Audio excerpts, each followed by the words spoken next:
Assalamualaikum warahmatullahi wabarakatuh, teman-teman. Pada sesi kali ini, kita akan membahas mengenai kendali mutu laboratorium patologi anatomi. Tujuan dari kendali mutu itu adalah untuk memastikan layanan berkualitas yang menjamin kepuasan pasien, untuk menghasilkan produk berkualitas tinggi di dalam dan di antara laboratorium, untuk menghasilkan laporan yang akurat, tepat waktu, dan lengkap, untuk mengurangi turnaround time, untuk mempromosikan etika dan profesionalisme, untuk meningkatkan kinerja, serta untuk meningkatkan pelatihan berkelanjutan dan pengembangan profesional. Kontrol atau kendali mutu merupakan pengamatan pada teknik dan proses pemeriksaan berupa mendeteksi dan memperbaiki kesalahan yang ada. Kontrol mutu merupakan bagian dari penjaminan mutu, di mana penjaminan mutu merupakan monitoring yang sistematis dari hasil kendali mutu untuk memastikan semua sistem berfungsi sesuai kualitas level yang diinginkan. Apabila penjaminan mutu yang sudah baik akan ditingkatkan berupa peningkatan kualitas mutu yang berkelanjutan yang berfungsi untuk memastikan semua sistem berfungsi sesuai dengan kualitas level yang diinginkan. Semua bagian ini disebut sebagai suatu sistem mutu. Apa yang terjadi bila patolog melakukan kesalahan? Jawaban atau ekspertise dari patolog yang salah akan menyebabkan dokter klinisi salah mendiagnosa dan salah memberi terapi. Hal tersebut tentu akan merugikan pasien dan berakibat buruk terhadap pasien. Kendali mutu bisa berupa kendali internal, yaitu dari laboratorium itu sendiri, atau eksternal dari laboratorium luar. Kendali mutu tak lepas dari SOP atau standar operasional prosedur yang harus ada dari tiap-tiap tindakan dan pemeriksaan. Waktunya dapat berupa harian, mingguan, bulanan, maupun tahunan. Tahapan kendali mutu dapat berupa pre-analitik, analitik, maupun post-analitik. Ketiga tahapan tersebut harus dilakukan kendali mutu yang baik supaya tidak terjadi kesalahan dan didapatkan pemeriksaan yang berkualitas. Tahap pre-analitik meliputi pengumpulan sampel, kelengkapan data, fiksasi yang memadai, dan pemotongan. Tahap analitik meliputi pemrosesan dan interpretasi hasil yang adekuat. Sedangkan tahap post-analitik meliputi pencatatan dan pelaporan hasil yang adekuat serta penyimpanan arsip. Ketiga tahapan tersebut bertujuan untuk mengidentifikasi kesalahan-kesalahan potensial yang dapat terjadi dari ketiga tahapan tersebut, serta mengevaluasi tahapan dari kesalahan yang terjadi.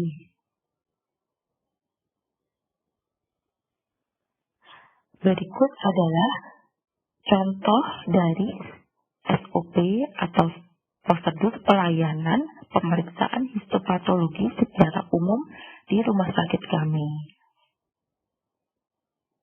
Dan berikut adalah contoh SOP secara umum pelayanan pemeriksaan histopatologi di rumah sakit kami. Baiklah, kita akan bahas satu persatu. Yang pertama yaitu kendali mutu pre-analiti. Pada tahap pre-analiti, kita perlu memperhatikan yang pertama yaitu penerimaan sampel. Pada penerimaan sampel, kita tetapkan kriteria sampel yang kita tolak, seperti sampel tidak adekuat, identitas pasien dan dokter pengirim tidak lengkap atau tidak ditulis, diagnosa klinis tidak ada, lokasi pengambilan atau organ yang dikirim tidak ditulis, label spesimen baik di pot atau slide tidak ada, label spesimen salah, dan slide pecah. Monitoringnya, kita catat spesimen yang tidak memenuhi kriteria, kemudian kita menuliskan surat ke dokter pengirim terkait alasan penolakan. Yang kedua, yaitu kita catat tiap ada peningkatan kejadian tersebut dan kita evaluasi.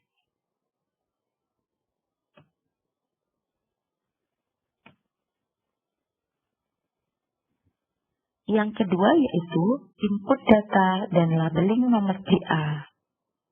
Pada bagian ini, kita periksa kembali identitas pasien untuk memastikan pot jaringan atau slide sesuai dengan formulir permintaan. Kemudian, kita label nomor PA sesuai dengan kedatangan dan jenis sampel. Ketiga, kita monitoring secara rutin kemungkinan kesalahan dalam input data. Contoh, kesalahan penulisan tanggal lahir, tanggal di formulir lebih lama daripada tanggal penerimaan. Monitoring dari tahap ini berupa pencatatan data yang tidak sesuai, kemudian jumlah kasus yang dapat diperbaiki datanya berupa klarifikasi, verifikasi, konfirmasi demografi pasien, dan riwayat perjalanan klinis. Tahap pre-analitik yang ketiga yaitu fiksasi. Pada tahap fiksasi ini, kita perlu lakukan kontrol mutu berupa pemeriksaan cairan fiksasi yang dikirim, volume, dan jenis fiksasinya. Kemudian, kita kontrol penggantian cairan fiksasi secara rutin, serta waktu pemberian cairan fiksasi. Berapa lama setelah jaringan tersebut diambil. Monitoringnya berupa pencatatan spesimen yang fiksasinya tidak sesuai. Termasuk di sini kita edukasi ke dokter pengirim terkait fiksasi sampel. Kemudian kita catat tanggal buka, tanggal pencampuran, dan tanggal kadaluarsa cairan fiksasi. Yang ketiga, adanya checklist evaluasi dari hasil fiksasi. Berikut kita contoh dari checklist mengenai hasil fiksasi. Kita lihat dari jaringan tersebut ada tidaknya lisis, kemudian apakah fiksasinya merata atau tidak. Tahap keempat yaitu grossing atau pemotongan.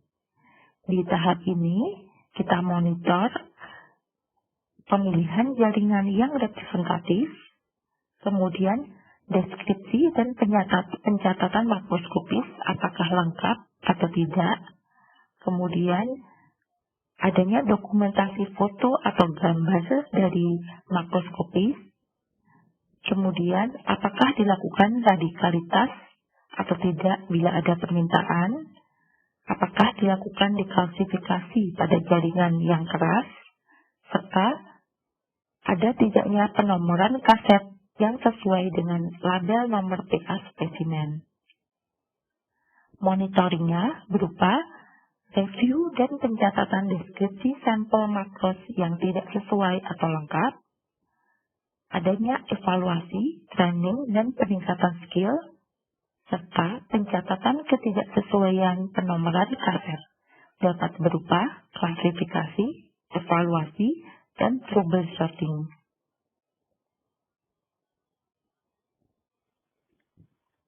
Tahap selanjutnya yaitu kendali mutu analitik berupa pada tahapan processing jaringan dan pembuatan blok. Pada tahapan processing, disarankan untuk memakai alat otomatis karena lebih presisi dan meminimalkan human error. Kemudian, kontrol atau kendali mutu dari pemilihan reagen yang tepat dan diganti secara berkala. Kemudian, kontrol dari tipe parafin dan suhu yang sesuai, serta kontrol atau kendali mutu dari orientasi jaringan. Monitoringnya dapat berupa checklist protokol processing, pencatatan tanggal buka, tanggal pencampuran, dan tanggal kadaluarsa reagen, pencatatan orientasi yang tidak sesuai, serta dilakukan evaluasi, serta checklist evaluasi blok parafin. Berikut adalah contoh evaluasi blok parafin. Kita lihat ada tidaknya bercak-bercak putih dalam blok, ada tidaknya fragmentasi, ada tidaknya blok parafin yang kering, serta apakah orientasi jaringan pada embedding menampilkan semua lapisan.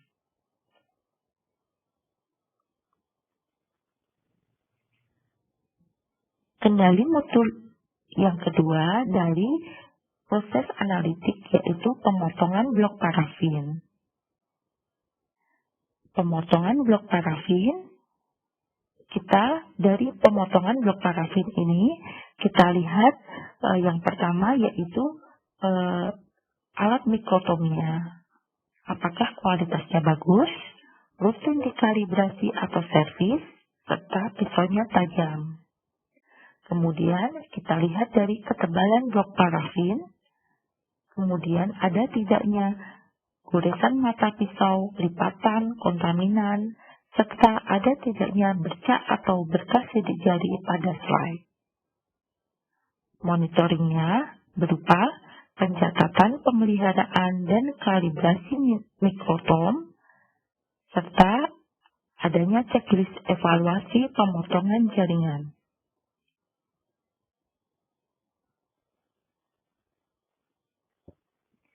Berikut adalah contoh evaluasi pemotongan jaringan yang sudah menjadi blok parafin. Yang pertama adalah apakah pemotongan blok sudah sesuai, seperti ketebalannya 1-5 mikron. Kemudian, apakah ketebalannya merata, tanpa lipatan, tidak ada goresan mata pisau yang tidak rata atau tajam, tidak ada kontaminan jaringan lain, serta tidak ada bercak atau sidik jari pada slide atau disk glass.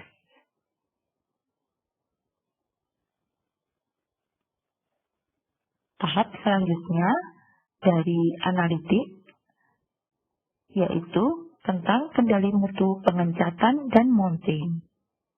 Pada tahap ini, yang pertama yaitu perlu adanya kendali mutu, adanya protokol atau SOP pengecatan.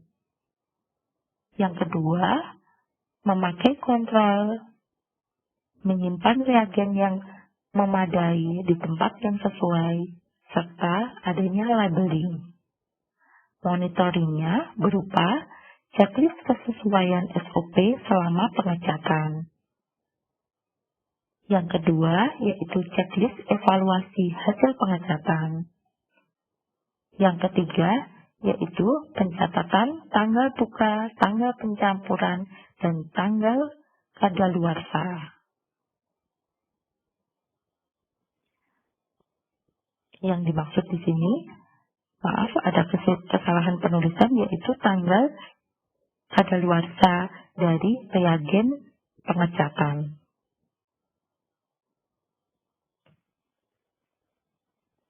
Berikut adalah checklist evaluasi pengecatan hematoksilin eosin.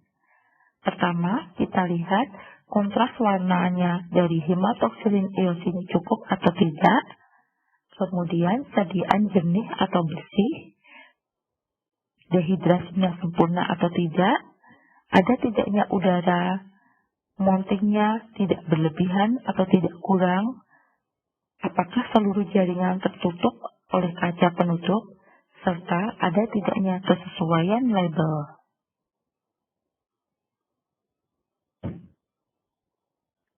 Kemudian, yang ketiga yaitu interpretasi hasil. Kendali mutu dari interpretasi hasil yaitu spesimen dapat diterima dan adekuat, serta akurat atau tidaknya dari diagnosa PA. Monitoringnya yaitu apakah volume spesimen yang didapat memadai atau belum. Dalam kasus ini merupakan monitor untuk pemeriksaan histologi. Kemudian, mengedukasi dokter pengirim bila sampel yang dikirim tidak adekuat. Monitoring yang ketiga, adanya peer review dan klinikopatologi conference apabila ditemukan kasus-kasus yang sulit atau abnormal. Kemudian, monitoring perbandingan hasil histologi dan histopatologi, serta pencocokan diagnosa pre-operasi dan post-operasi.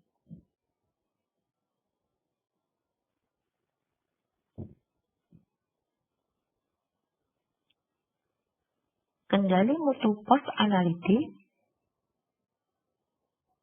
yaitu berupa hasil ekspertise PA.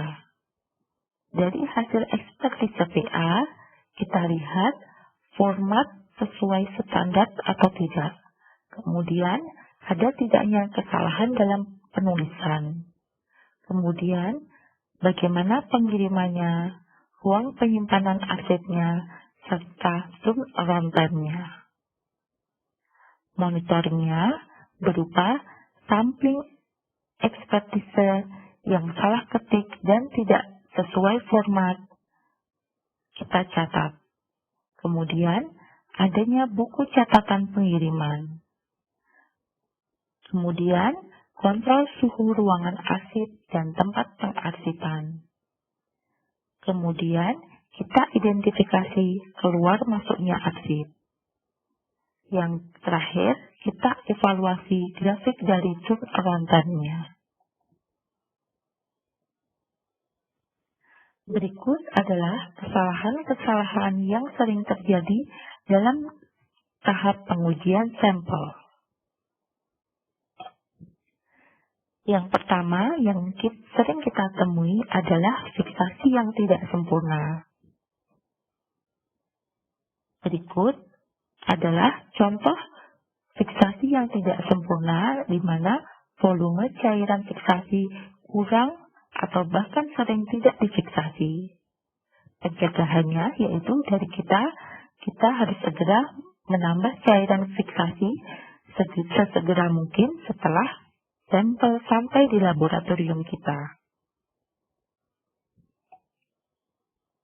Yang kedua yaitu jaringan berukuran besar sehingga fiksasi tidak dapat masuk ke dalam secara sempurna.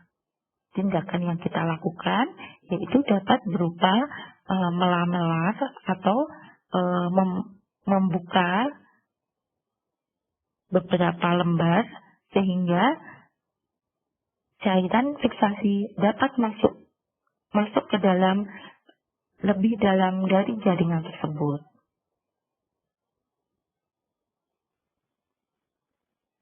Berikut adalah contoh dari fiksasi yang tidak sempurna. Dari gambar yang di kiri merupakan jaringan ginjal yang terfiksasi secara sempurna. Kita lihat inti dan sitoplasma terlihat sempurna, kemudian batas antar sel tampak terlihat jelas. Sedangkan Di sebelah kanan merupakan jaringan ginjal yang terfiksasi tidak sempurna. Tampak inti dan sitoplasma tidak sempurna warnanya, kemudian terjadi pengkerutan-pengkerutan serta batas antar sel tidak terlihat jelas.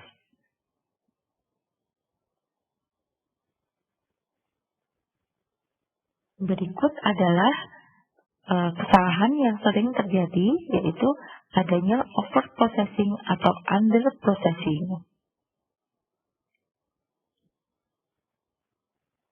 Apabila terjadi tahapan dehidrasi yang berlebihan akan menimbulkan retakan-retakan seperti berikut di sekitar jaringan.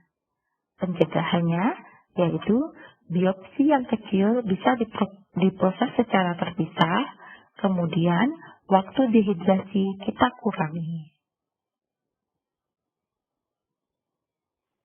Kesalahan lain yang sering muncul yaitu kesalahan orientasi jaringan pada pembuatan blok. Peletakan jaringan yang salah akan menyebabkan jaringan yang akan didiagnosa hilang atau rusak selama pemotongan. Orientasi yang benar juga akan memudahkan pemotongan. Berikut adalah contoh orientasi dari jaringan yang akan dilakukan blok parafin, di mana apabila kita menemui jaringan yang keras atau memanjang, kita letakkan secara diagonal. Kemudian, apabila kita menemui jaringan berbentuk tubuler atau yang memiliki dinding seperti kista, vas deferens atau jaringan saluran pencernaan, kita letakkan melintang agar semua lapisan dapat terlihat. Kemudian, apabila kita menemui jaringan yang memiliki epitel seperti permukaan seperti kulit, yang ada epitel rambutnya, kita posisikan diagonal dengan mata pisau mikrotom.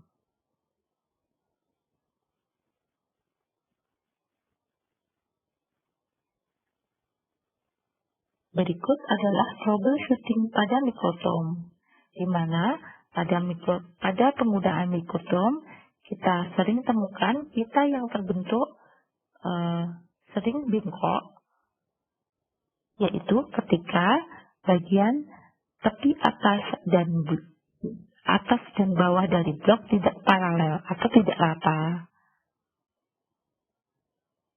Tepi blok tidak sejajar dengan ujung pisau, sehingga menyebabkan bentukan pita blok parafinnya bengkok atau tidak rata.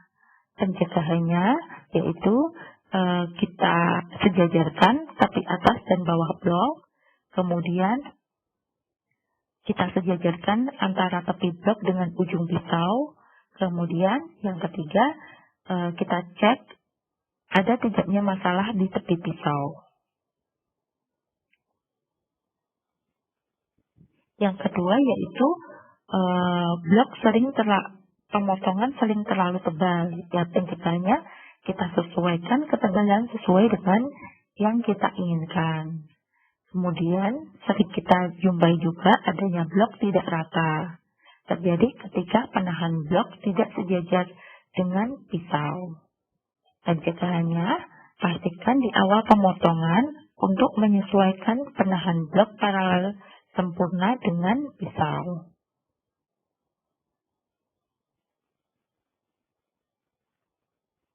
Kesalahan yang lain yang sering kita temui yaitu adanya goresan vertikal seperti ini. Hal ini disebabkan oleh cacat di tepi pisau. Bahan yang dipotong sangat keras, mengandung kalsium atau tulang. Pencegahannya, pastikan di awal pemotongan bahwa pisaunya tajam. Kemudian, jaringan yang keras tersebut, misalkan tulang, apakah sudah terdekalsifikasi dengan baik.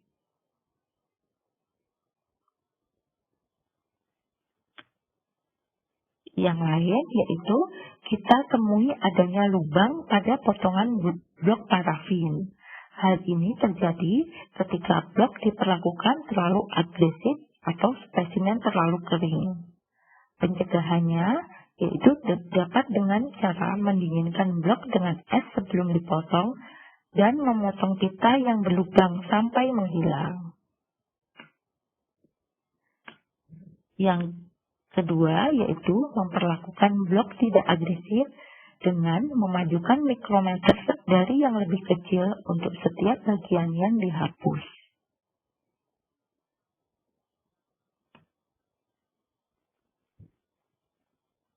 Troubleshooting pada mikrotom, kasus yang lain yaitu pada pemotongan mikrotom kita gagal membentuk pita parafin. Hal ini biasanya disebabkan oleh pisau yang sudah tumpul, bisa juga karena parafinnya keras atau kemiringan pisau terlalu banyak. Pencegahannya, kita gunakan parafin dengan titik leleh rendah, kemudian kita kurangi kemiringan pisau dan kita ubah suhu kamar. Kemudian kita juga sering melakukan kesalahan berupa adanya gelombang pada potongan blok parafin.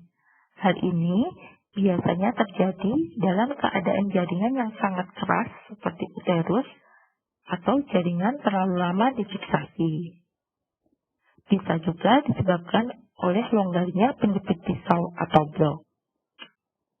Pencegahannya, pastikan penjepit pisau atau blok terpasang dengan benar. Kemudian, pastikan poros penahan blok tidak terlalu panjang. Pastikan mikrotom dalam kondisi baik sesuai dengan SOP, serta kurangi kemiringan pisau.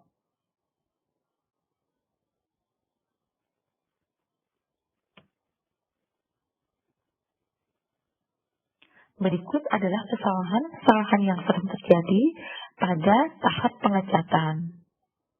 Yang pertama yaitu deparafinisasinya tidak lengkap. Hal ini akan menyebabkan bintik-bintik putih dapat terlihat di bagian jaringan. Kemudian biasanya disebabkan oleh air yang tersisa di jaringan, pengeringan tidak lengkap, atau tidak meninggalkan slide. Bisa juga karena kita menaruh slide di silen terlalu lama. Pencegahannya, keringkan bagian dengan benar sebelum memulai tahap deparafinisasi. Kemudian, berikan waktu yang cukup dalam silen untuk selesai deparafinisasi. Kemudian, hindari silen yang terkontaminasi, ganti cairan sesuai dengan jadwal. Jika slide sudah terlanjur tercat, kita lakukan dekolorisasi dan cat ulang.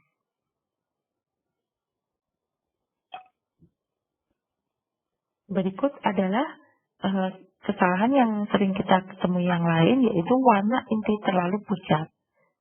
Warna intinya tidak kelihatan ya. Ini bisa disebabkan karena slide tidak terkena hematoksilin cukup lama. Kemudian cat telah habis karena teroksidasi atau terdepresi hematoksilinnya. Kemudian terdapat over diferensiasi. Pencegahannya yaitu biarkan slide tercat lebih lama, gunakan hematoksilin yang baru atau fresh, serta atur waktu diferensiasi. Berikut adalah contoh dari warna inti yang terlalu gelap. Hal ini bisa disebabkan karena slide tercat hematoksilin terlalu lama, potongannya terlalu tebal, langkah diferensiasinya terlalu pendek. Pencegahannya, potongan dapat dipertipis, kurangi paparan hematoksilin, serta tingkatkan waktu untuk diferensiasi.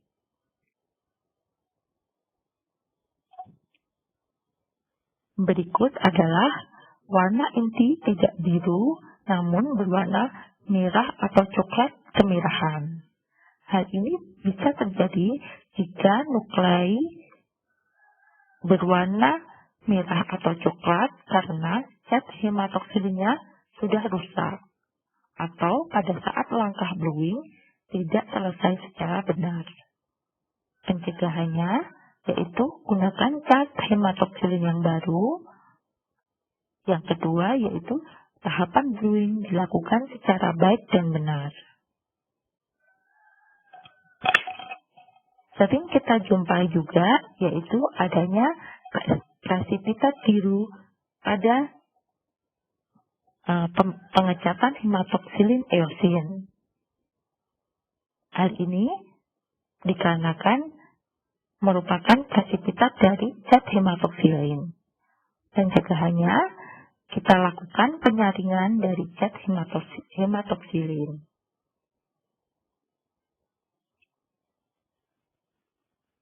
Kemudian kita dapat jumpai juga, sering kita jumpai adanya warna sitoplasma terlalu pucat. Harusnya warnanya pink atau kemerahan. Hal ini bisa terjadi karena pH eosin biasanya terlalu tinggi. pH eosin yang normal yaitu sekitar 5. Atau potongannya terlalu tipis dan terlalu lama didehidrasi. Pencegahannya yaitu periksa pH eosin, kemudian pada saat tahapan bluing, agen bluing harus benar-benar dihilangkan, kemudian jangan biarkan zat yang telah tercat berada dalam konsentrasi alkohol yang lebih rendah, karena hal itu dapat menyebabkan zat eosin terhapus. Berikut adalah apabila warna sitoplasmanya terlalu gelap. Warna sitoplasma terlalu gelap bisa disebabkan sitoplasmanya terlalu overstrain, kemudian diferensiasinya jelek sehingga kontras antara inti dan sitoplasma hilang. Pencegahannya, hindari konsentrasi eosin yang berlebihan, encerkan larutan eosin, kemudian jangan meninggalkan slide dalam eosin terlalu lama, berikan waktu dehidrasi yang cukup, serta periksa ketebalan potongan. Berikut adalah contoh dari pewarnaan basofilik gelap dari inti dan sitoplasma, khususnya di sekitar tepi jaringan. Hal ini dapat terjadi karena teknik laser dan elektrokauter yang menyebabkan denaturasi makromolekul dan menghasilkan artefak. Umumnya ditandai dengan pewarnaan basofilik gelap dalam nuklei dan sitoplasma. Pencegahannya untuk kasus ini tidak ada yang bisa dilakukan karena itu sudah terjadi ketika jaringan sebelum dikirim ke laboratorium patologi anatomi. Terima kasih. Demikian penyampaian saya mengenai tentang kendali mutu patologi anatomi. Semoga mudah dipahami ya. Terima kasih.